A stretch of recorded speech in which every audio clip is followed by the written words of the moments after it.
Yeah,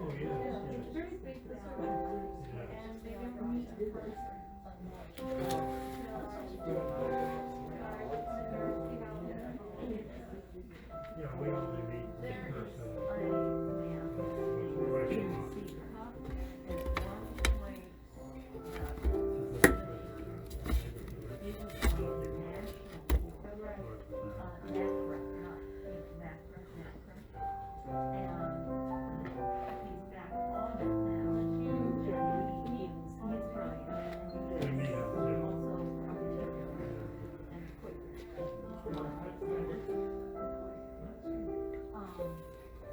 I love the Unitarian Church because I don't like to go with somebody else's beliefs. We're very accepting as a group.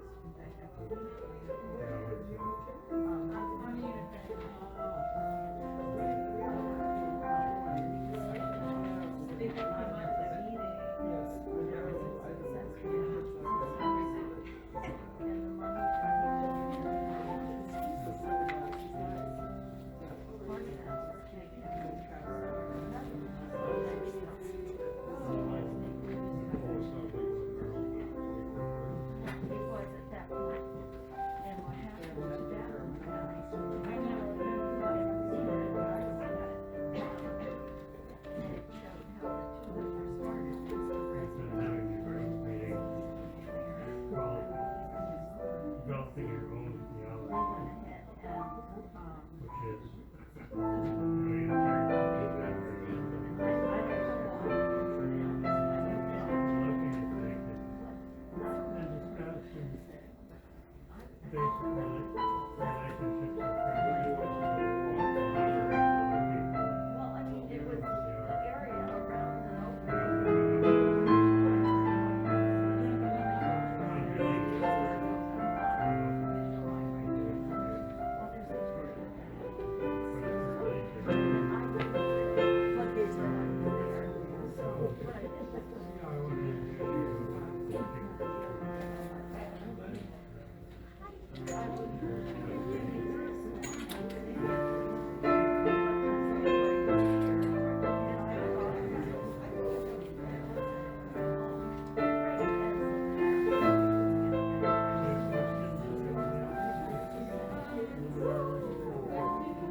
Let me see you draw beautiful calves.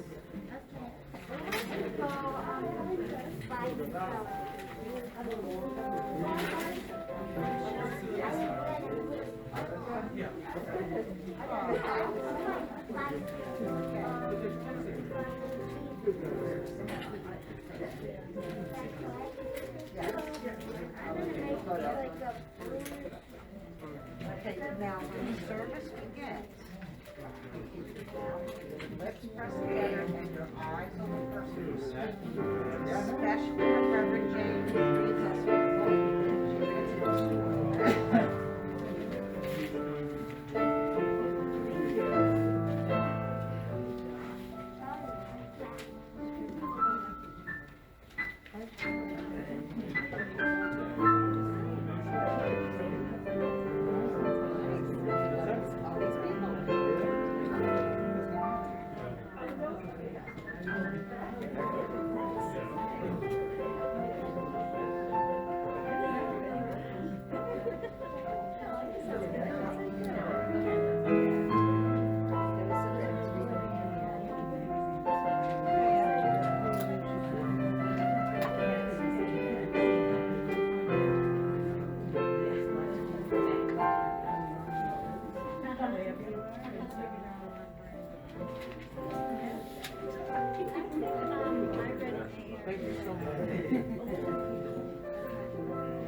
Yes.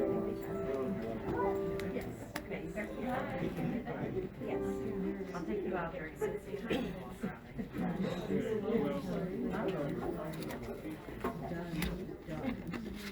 Oh, we just walked around them. Okay, there's stuff to do. Good morning, and welcome to Channing Memorial Church, Unitarian Universalist. My name is Ostara, and I'm a worship associate here at Channing. My pronouns are she, her, hers. Joining me this morning are our minister, the Reverend Jane Bennett Smith, and our music director, Stephen Deininger. It's really good to see you all here this morning. Before we begin our service, I want to especially welcome our visitors. We hope you find something meaningful in the service today, and we hope you'll stay and get to know us afterward. We're happy to help with any questions you may have. If you'd like more information about Channing Memorial Church, please send an email to welcome@channingmc.org. The address appears in the order of service, and of course you can also ask virtually anyone here any questions you may have. After the service, you're all invited to stay for a special celebration of 3 happy events. Channing Memorial Church's 30th anniversary occurs this month.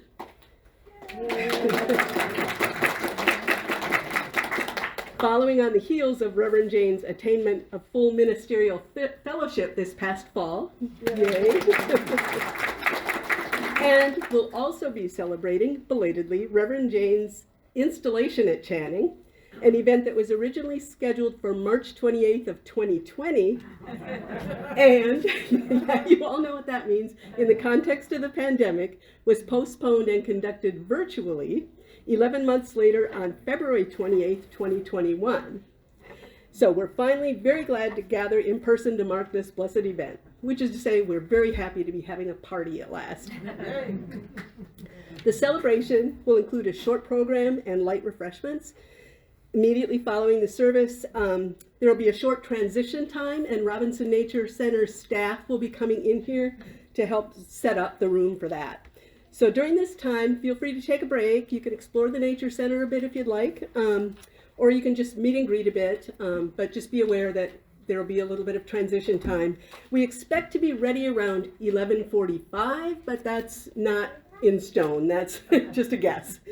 So on one other practical note, since the COVID risk level in our area is now medium, you're asked to remain masked throughout the service, unless you're speaking, but feel free to remove your mask for sharing food and beverages during the celebration afterward. And now, let us prepare to enter sacred time.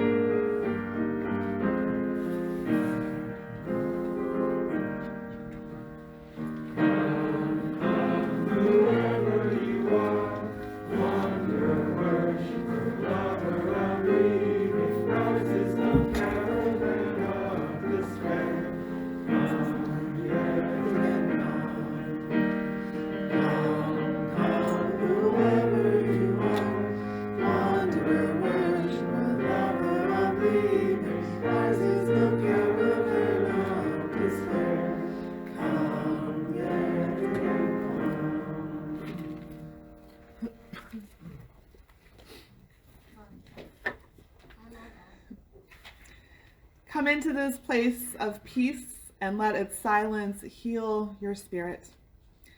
Come into this place of memory and let its history warm your soul. Come into this place of prophecy and power and let its vision change your heart. Come, let us worship together. I invite you to rise in body or in spirit and join me in singing "Wake Now, My Senses."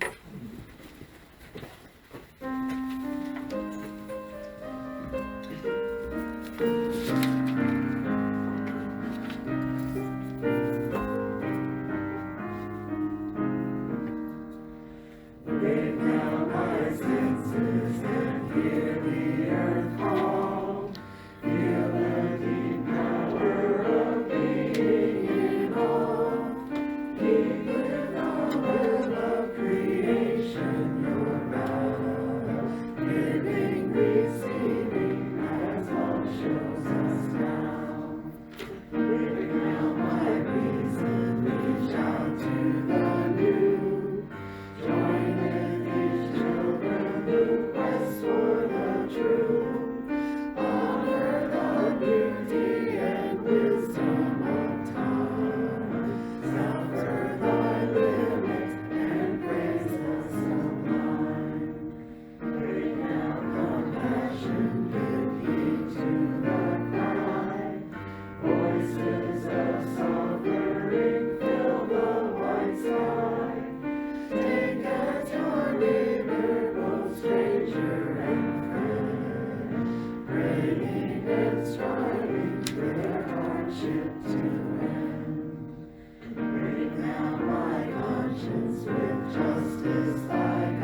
Please remain standing as Jim Vincent lights our chalice.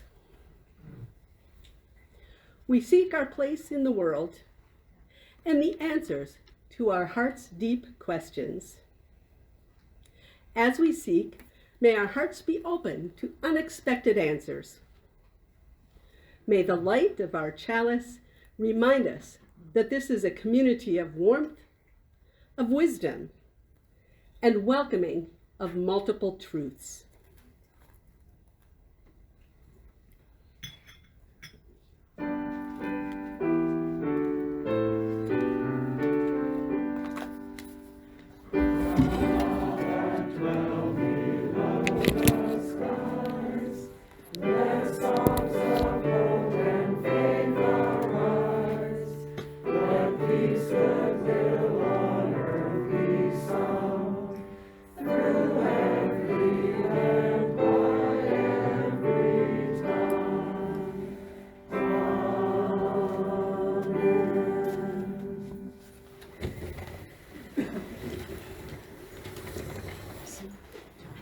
Okay.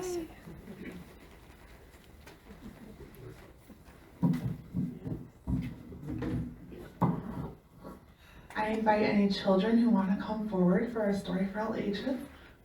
Good morning. You want to come up or you want to stay in your seat? See? Perfect. Looks like many people are choosing that option. Good morning. How are you this morning? Good. All right, I'm glad you're here, all of you. Okay, so this morning we're going to hear the story Martin's Big Words by Doreen Rappaport, illustrated by Brian Collier.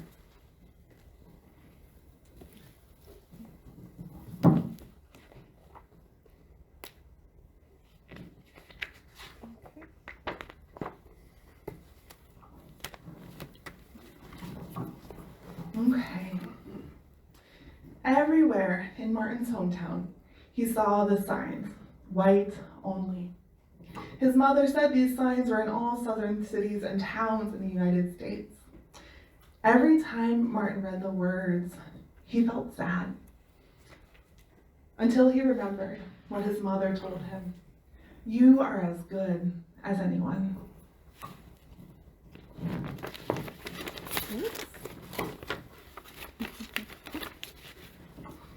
In church, Martin sang hymns, he read from the Bible, he listened to his father preach.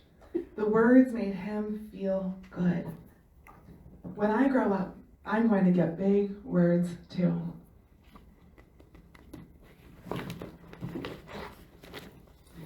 Martin grew up.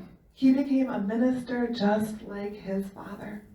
And he used the big words he had heard as a child from his parents and from the Bible. Everyone can be great.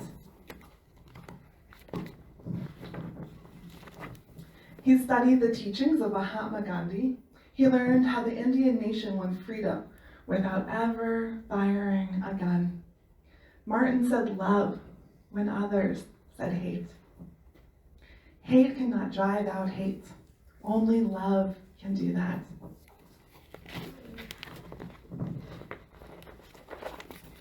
He said together when others said separate. He said peace when others said war. Sooner or later, all the people of the world will have to discover a way to live together.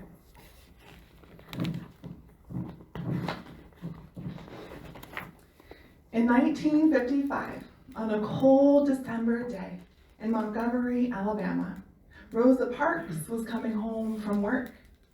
A white man told her to get up from her seat on the bus so he could sit. She said no and was arrested. Montgomery's black citizens learned of her arrest and it made them angry. They decided not to ride the buses until they could sit anywhere they wanted. For 381 days, they walked to work and school and church. They walked in rain and cold and blistering heat. Martin walked with them and talked with them and sang with them and prayed with them. until the white city leaders had to agree they could sit anywhere they wanted. When the history books are written, someone will say there lived Black people who had the courage to stand up for their rights.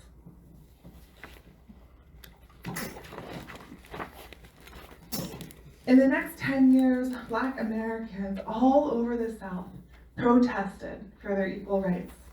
Martin walked with them and talked with them and prayed with them and sang with them.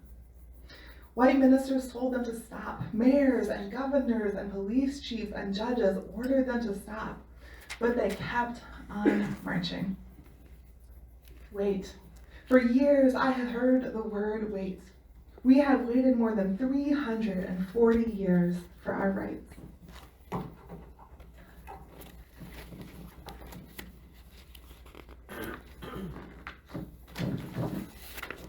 They were jailed and beaten and murdered, but they kept on marching. Some Black Americans wanted to fight back with their fists. Martin convinced them not to by reminding them of the power of love. Love is the key to the problems of the world.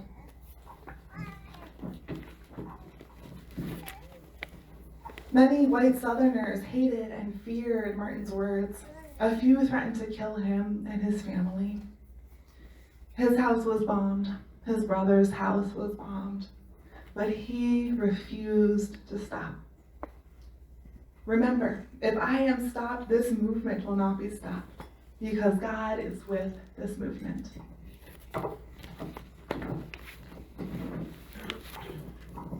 The marches continued. More and more Americans listened to Martin's words. He shared his dreams and filled them with hope. I have a dream that one day in Alabama, little Black boys and Black girls will join hands with little white boys and white girls as sisters and brothers. After 10 years of protests, the lawmakers in Washington voted to end segregation. The white-only signs in the South came down.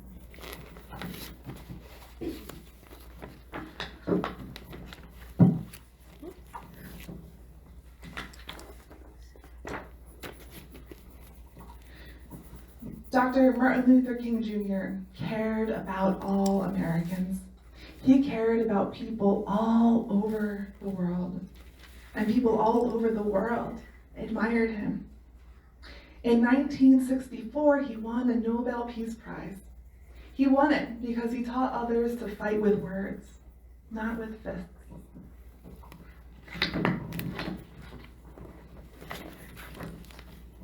Martin went wherever people needed help.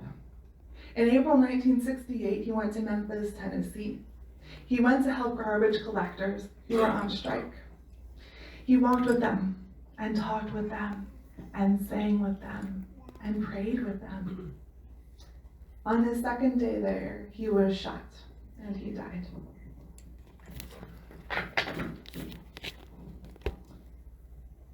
His big words are alive for us today. Thanks for listening.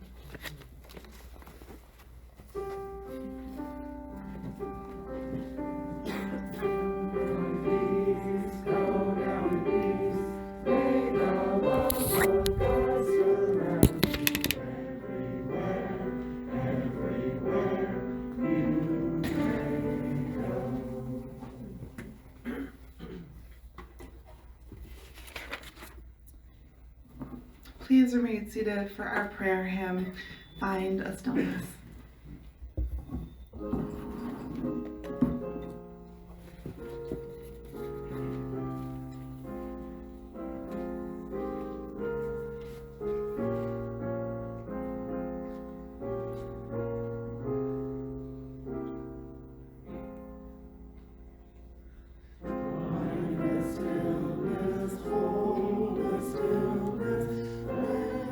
Stillness carry me, find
In the silence that follows the spoken prayer, you are invited to come forward and light a candle for any joys or concerns that you hold in your heart this morning. Before we center in prayer, I offer a quote from the Reverend Dr. Martin Luther King Jr. "There is nothing more tragic than to sleep through a revolution, and there can be no gainsaying of the fact that a social revolution is taking place in our world today. We see it in other nations in the demise of colonialism. We see it in our nation in the struggle against racial segregation and discrimination. And we notice this struggle, as we notice this struggle, we are aware of the fact that a social revolution is taking place in our midst. Spirit of love and life, may we center this moment in love. For love is the beginning, the catalyst of justice.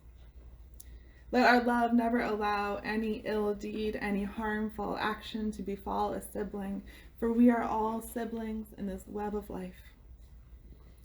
As we consider those we disagree with, may we find the guidance and the wisdom to love the people, yet hate the deeds. May our love allow us to never idly let destructive hate pass us by, to never idly let injustice pass us by. Spirit of love and life, may we take our place in the revolution. May we not rest in times that demand action. May we live together as siblings, not perish together as fools. May love not allow us to be inactive, for there is no true change unless we each work towards change. Remind us that violence accomplishes nothing while non-violence accomplishes everything. Remind us that temporary anger is no achievement towards lasting peace. May we not allow ourselves to become desensitized towards hate, discrimination, injustice, oppression. May every cry of pain be met with the call of love. May it be so, and amen. We hold all these things in our hearts as we rest in the silence.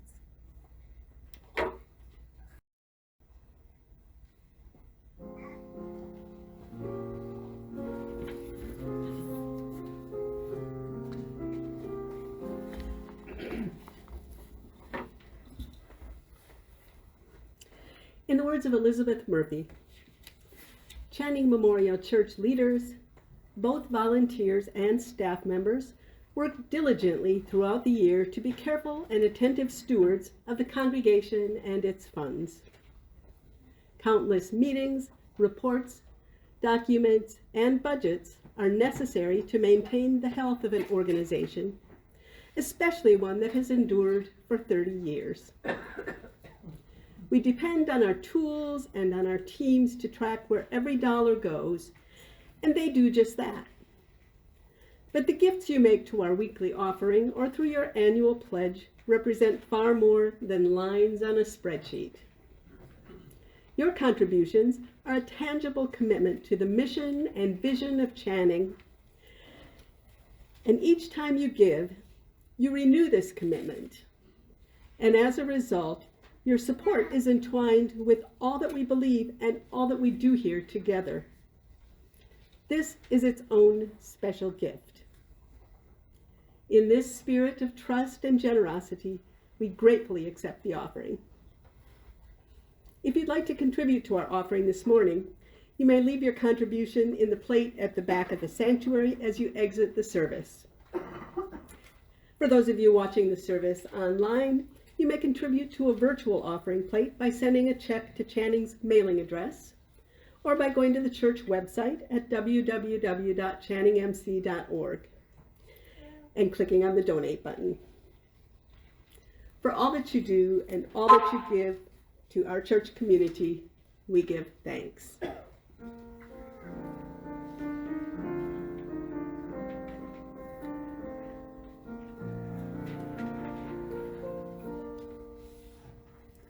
Our first reading this morning is from I Will Not Die an Unlived Life by Donna Markova. When you have the courage to shape your life from the essence of who you are, you ignite, becoming truly alive. This requires letting go of everything that is inauthentic. But how can you even know your truth unless you slow down in your own quiet company?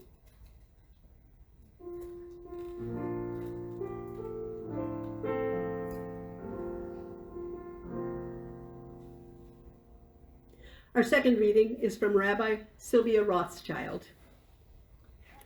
Every human being has a unique capacity to add to the world. Each of us can bring love and goodness, creativity, thoughtfulness, human warmth. We don't all need to be great scholars or rise to the top of our profession. We each have potential to be fully present in the world, fully open to the possibilities of relationship with each other.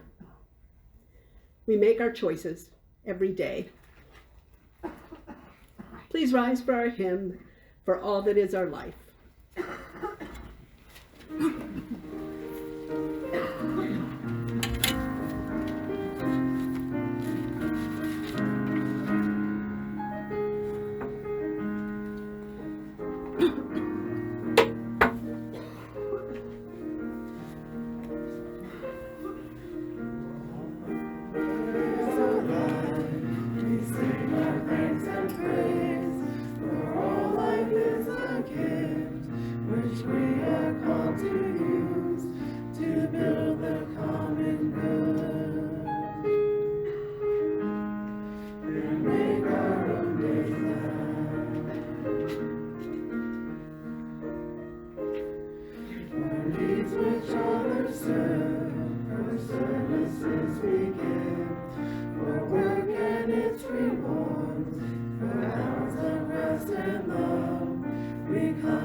There is an ancient Jewish tale of the great Hasidic rabbi Zusia. As the story unfolds, Zusia was in his final hours laying on his deathbed when he began to cry uncontrollably, surrounded by his students and disciples trying desperately to soothe him. One of the group asked, "Rabbi, why are you sorrowful? You are surely as wise as Moses. You are almost as hospitable as Abraham. Surely you will reside favorably in heaven." Between tears, Zusia replied, "I believe you are right. I will go to heaven. Yet when I do, I'm not worried about God asking me, Zuzia, why were you not more like Abraham? Why were you not more like Moses? Zuzia continued, I know I can answer those questions. I was not given Abraham's righteousness nor Moses' faith, and yet I lived a hospitable and thoughtful life. No, the question I fear is, Zuzia, why were you not more like Zuzia? May each one of us be truly us, not to become another, no matter how wise or insightful our heroes may be, not to become what society expects or a facade who will be accepted or emulated, but to use each one of our experiences to draw us closer to who we are at our core, each day finding our own center.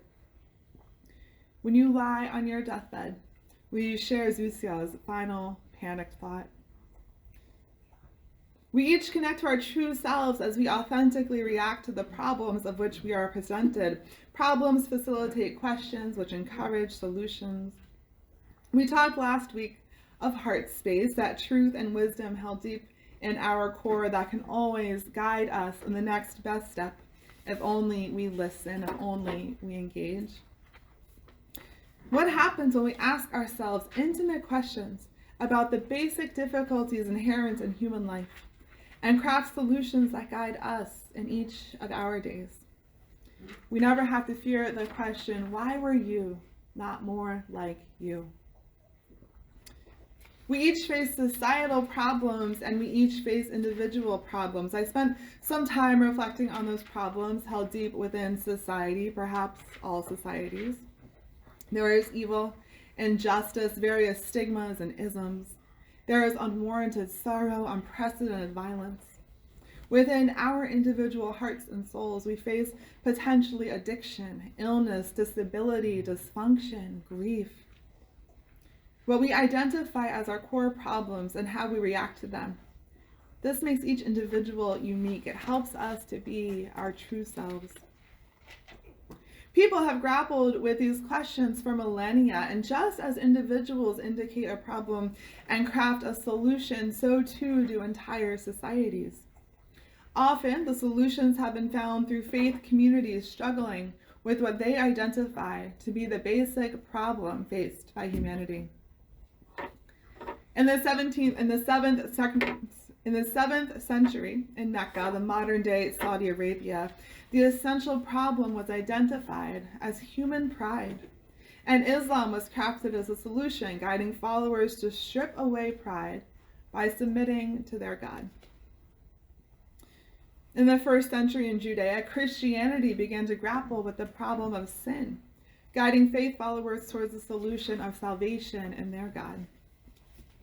Around 500 BC in China, Confucianism was crafted as a response to what was identified as a societal problem of chaos, shaping the solution of social order. Buddhists in the 5th century BCE identified the basic problem of life to be suffering, the solution, awakening. More than 3,500 years ago, Jews began to grapple with their problem of exile by guiding followers towards a return to God. These problems and their respective solutions have shaped and guided lives for millennia, crafting meaning and orienting believers. Today, for example, we celebrate a prophet of the ages, the Reverend Dr. Martin Luther King Jr. A Baptist minister, one can safely assume that King grappled with the problem of sin and found solace and meaning and guidance in his own understanding of salvation. King worked to eliminate sin found in racism, sin found in oppression of all forms. Sin, injustice, the true problem of society in King's eyes.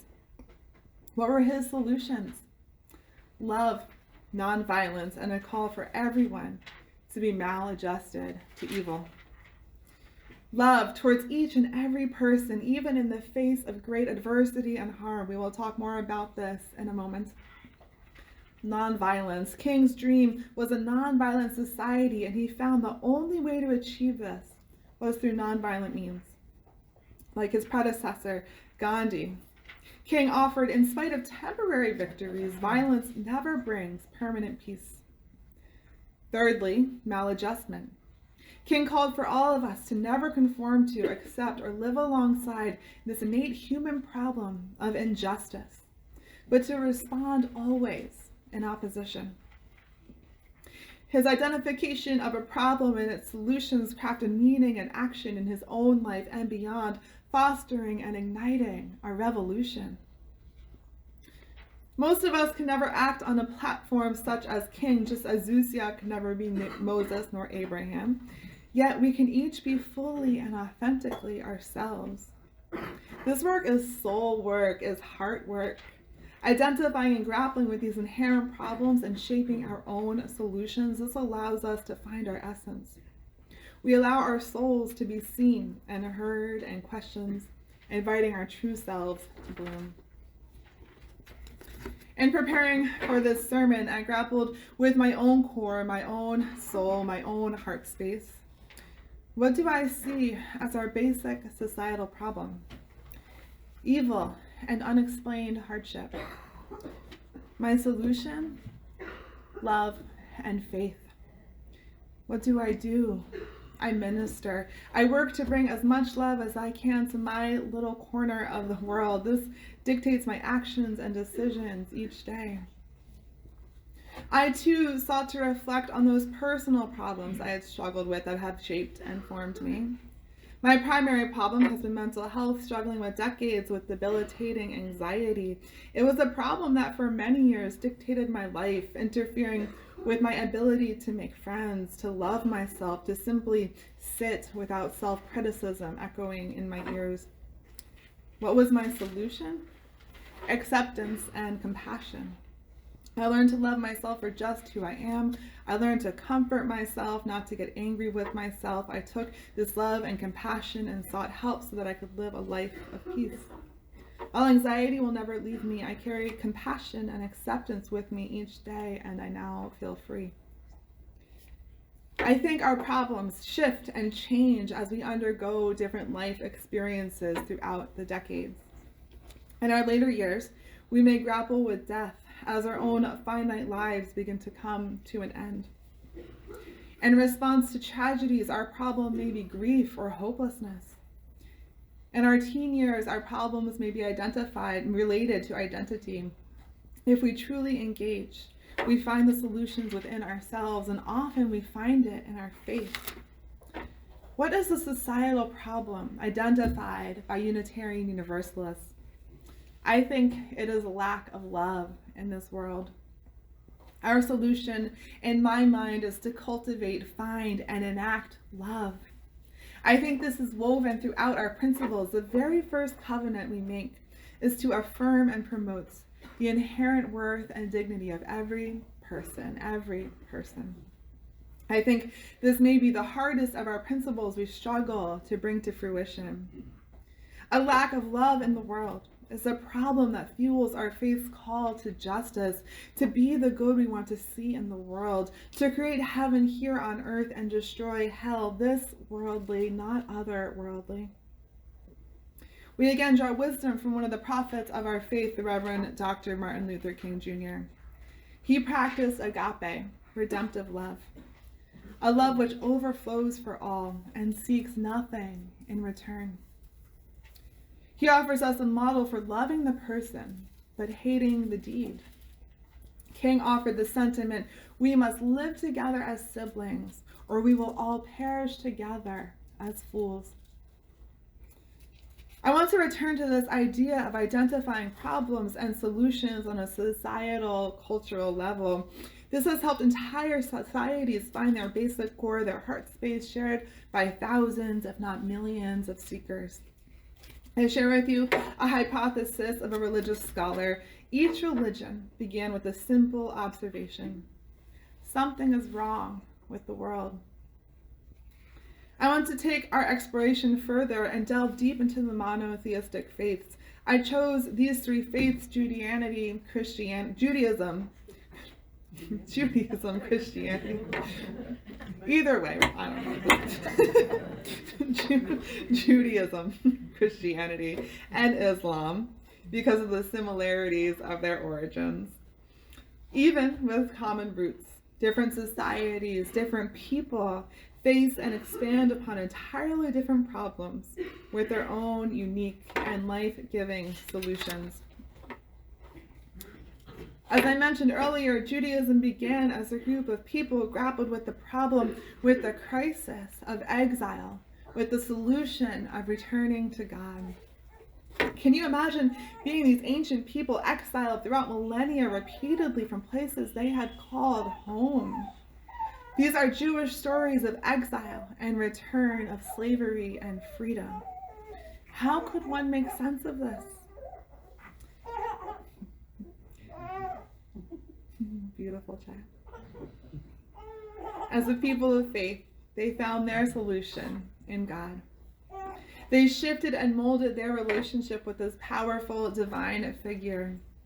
Mirroring these experiences of exile and return was an understanding of divine covenants, promises broken and mended, respectively. To make sense of both hardship and peace, the God they worshiped both punished for wrongdoings and subsequently offered mercy. Terror followed by safety, punishment followed by compassion, a promise broken, a new promise made. They crafted their faith in response to the unique problem they were presented with, exile. From Judaism came Christianity. Early Christians made sense of their world through the conviction that the problems of the world arose from human sin. Their solution was salvation in God. This faith crafted a worldview through the origin story of Adam and Eve. God created the first two humans and gave them home in paradise. The humans ultimately disobeyed God, and as part of the punishment, each of their descendants, every human to exist, was born with original sin. Poverty, war, illness, any hardship, any malady, any suffering arises from sin. As such, each person is called to live a life of faith, which, if followed closely, will lead to eternal paradise. No matter what a person experiences in this life, if they are devout and if they offer remorse to God, their suffering will end with death. This trust in eternal salvation offers millions of Christians solace and strength and purpose and meaning, and allows them to persevere through immense hardship, a problem, and a solution.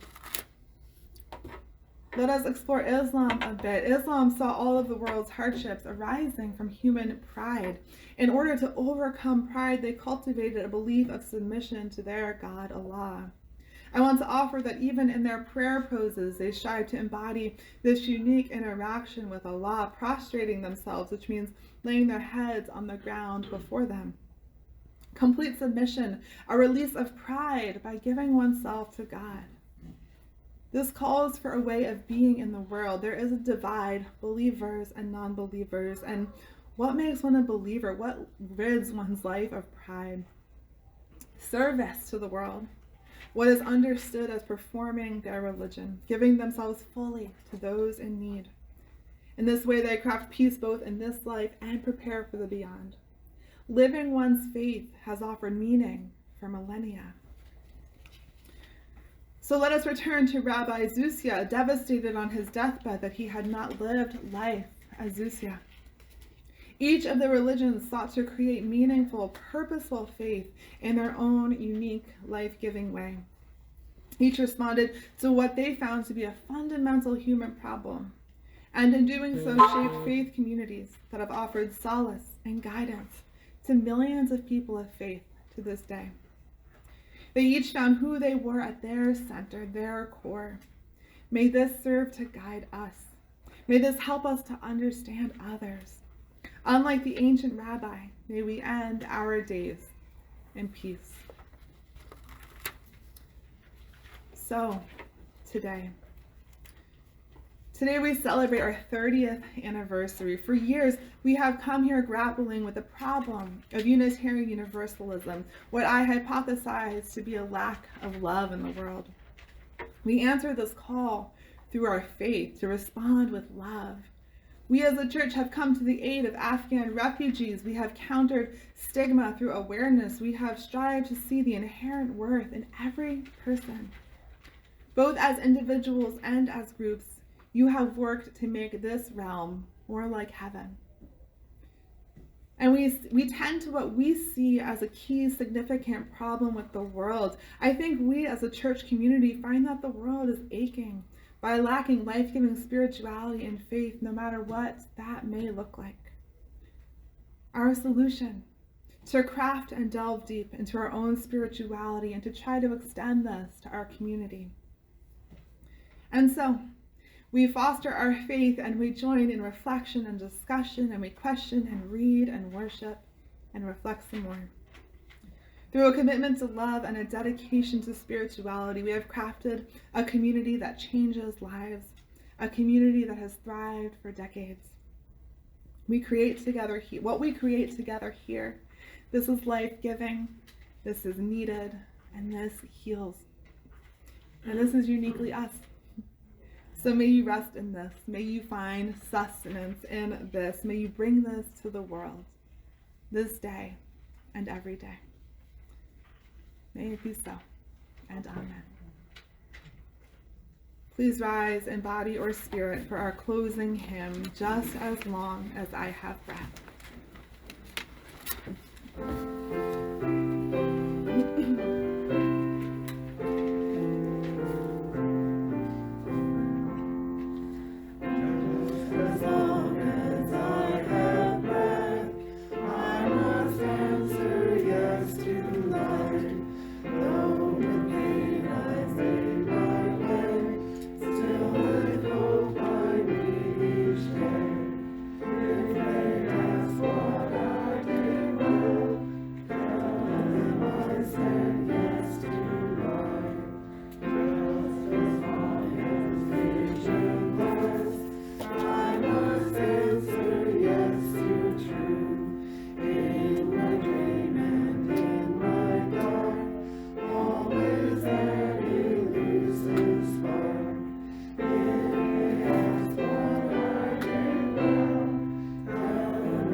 We extinguish this flame, but not the light of truth, the warmth of community, or the fire of commitment.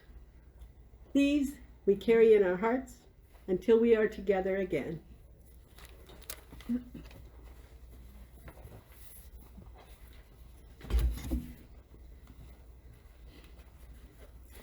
As we leave this space, I wish you pause, stillness, a moment of silence, a calm minute to realize what is wrong in your heart, and a breath, a moment as you discover how to solve it. May you be you. May you live from your center each day, each hour, each minute. May you be you. Go in peace and